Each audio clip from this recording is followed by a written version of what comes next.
Where do you even begin after a NASCAR weekend like this one? Sometimes you watch a race, and even before anything happens, you can feel that something is building beneath the surface. The field looks restless, the energy changes, and every lap feels like it is carrying more pressure than the one before it. Then, in a split second, the entire race flips upside down. That is exactly the kind of moment we just saw at Talladega, and it is the kind of moment that captures everything people love and fear about this sport at the same time. This was not just one story coming out of the weekend. It was several major storylines colliding all at once. There was the wreck itself, which completely transformed the race in an instant.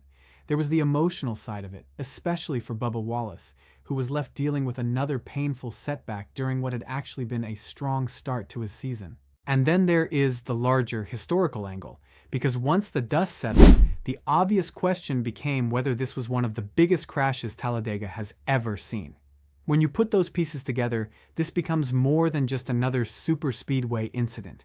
It becomes the kind of race weekend that people remember for a long time because it affects the present, raises questions about the future, and reminds everyone of how thin the line is between a great run and total disaster in NASCAR. Everything begins with Bubba Wallace, and unfortunately, not for the reasons he or his team would have wanted. During the race at Talladega Superspeedway, the field was packed tightly together, just as you would expect on a track like this, where drivers spend lap after lap, running inches apart and depending on one another for speed. Wallace was near the front when the moment happened. It started with a push, the kind of push that is common in superspeedway racing and usually necessary if you want to stay competitive. But on this occasion, the angle went wrong, the contact escalated, and Wallace was turned into the outside wall. After that, everything unraveled immediately. Once a lead car gets sideways in a packed draft at those speeds, there's almost no time for anyone behind to react. Smoke fills the racing lanes, drivers lose visibility, and cars begin piling into one another before they even know where the original impact came from. In a matter of seconds, the race turned into one of those scenes every NASCAR fan recognizes instantly. Twisted metal, blocked lanes, cars sliding through smoke, and teams realizing their day has been ruined all at once. The scale of the crash was enormous. A huge part of the field was caught in it, including several major names, and that is what made the whole thing feel even heavier. This was not a minor accident involving a few backmarkers. This was a race-changing event that swept up contenders, veterans, and drivers who had real hopes of leaving Talladega with a strong finish. When that many competitive cars are eliminated at once, the crash becomes more than a dramatic highlight. It becomes a turning point for the race, and potentially for the standings as well. What makes this even more significant is that NASCAR reportedly opened a formal review into the sequence that led to the wreck. That matters because it means the incident is being examined as more than just another example of Talladega being Talladega. Officials are expected to study the available evidence closely, including data, radio communication, and in-car footage, to understand exactly what happened during that push and whether it crossed the line from an unfortunate racing moment into something more serious. That kind of review naturally raises the stakes. On superspeedways, aggressive pushing is part of the game. Drivers know that if they are not willing to stay locked in and work with the cars around them, they are likely to lose position in a hurry. At the same time, everyone also understands how dangerous the situation becomes when one move is even slightly mistimed. One bad angle, one unexpected checkup, or one push delivered a fraction too hard can wipe out a massive section of the field. That is the risk every driver accepts when they show up at Talladega or Daytona. Because of that, the big debate now is whether this should be viewed as a normal super speedway incident or something worthy of punishment. If NASCAR decides it was simply a racing deal, then the outcome will likely end with the review and no further action. But if officials see something in the data that suggests avoidable recklessness or a more serious error, then penalties could enter the conversation. That could mean fines, points consequences, or in the most dramatic scenario, a suspension.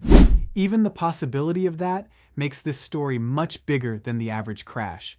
What makes this story more than just a technical debate is the emotional side of it, and Bubba Wallace's reaction after the crash is a big reason why. When he spoke afterward, the frustration was obvious. He did not come across as someone looking to create a blame game or start a war of words.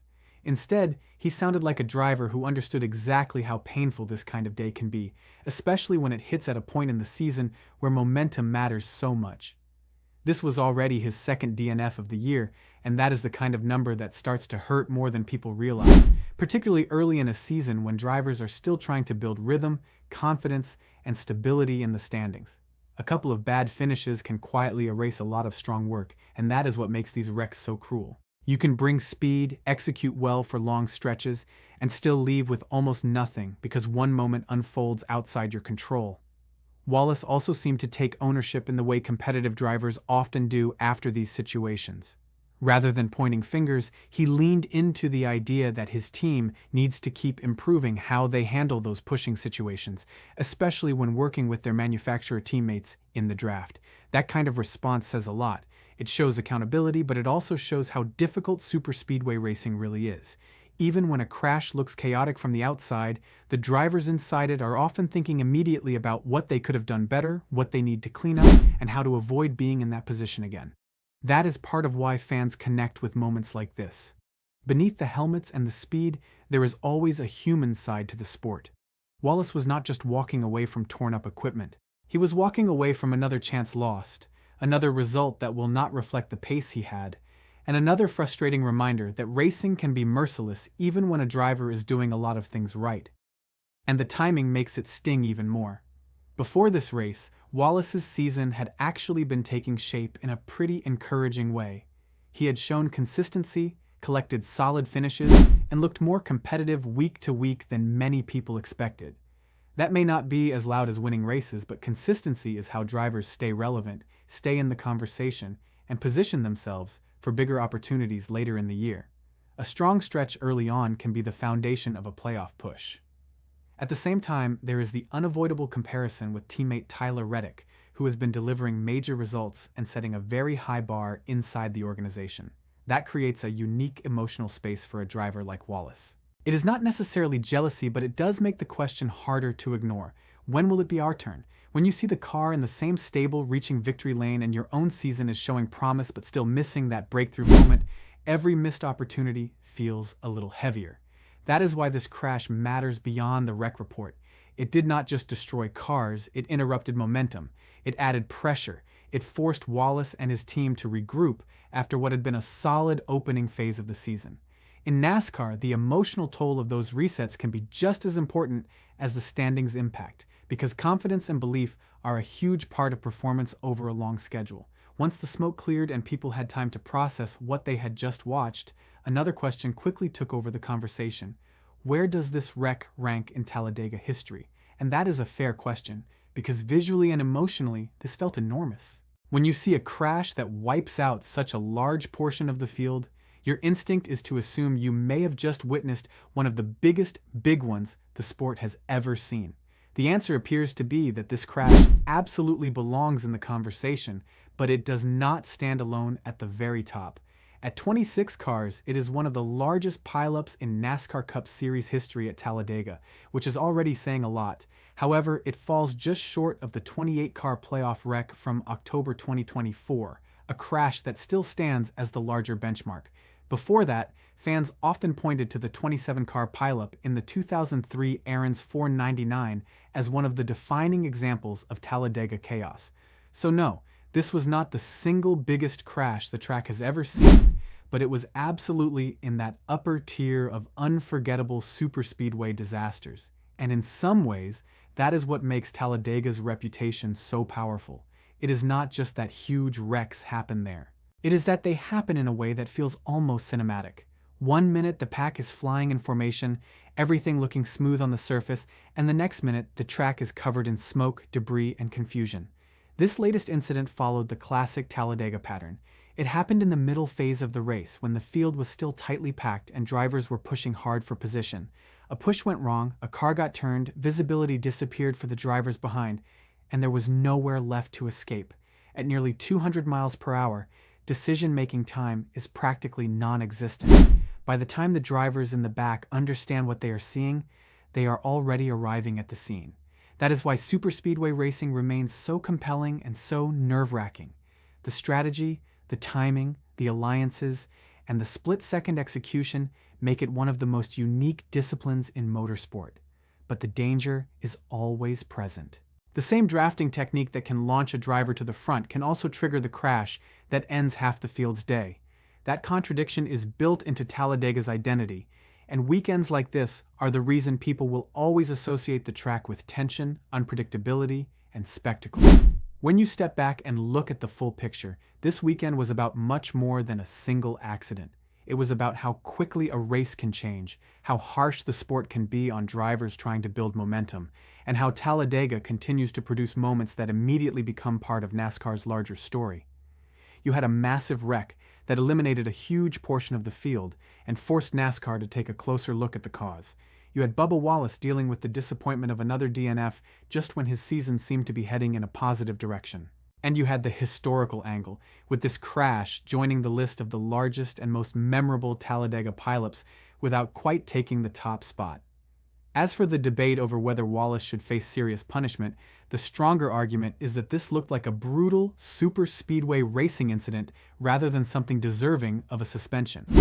NASCAR is right to review it, because whenever that many cars are involved and safety is at the center of the conversation, the sanctioning body has to examine every possible detail. That is part of the responsibility that comes with running the sport. But from a competitive standpoint, this appeared to be the kind of disaster that can happen when drivers are operating at the edge in a draft this intense. That does not make it any less painful for Wallace, his team, or the many other drivers caught up in it. It just means the wreck may say more about the nature of Talladega than it does about one driver's intent. On tracks like this, perfection is impossible. The margins are too thin, the packs are too tight, and the consequences are too large. And that is why this weekend will stick with people. It had the chaos, the consequence, the frustration, and the historical weight that define the biggest NASCAR moments. It was a reminder that at Talladega, everything can look under control right up until the instant it is not. One push, one wrong angle, one moment of lost balance, and the entire race changes. That is what makes this track so thrilling, so stressful, and so unforgettable. In the end, the real question is not whether this was dramatic enough to matter. It clearly was. The real question is what happens next. Does Wallace rebound quickly and regain the momentum he had been building? Does NASCAR leave this as a racing deal? Or do officials decide the incident deserves a stronger response? And perhaps most importantly, what does this weekend mean once the season moves deeper into the playoff race? Because sometimes one crash is not just one crash. Sometimes it becomes the moment that shifts everything.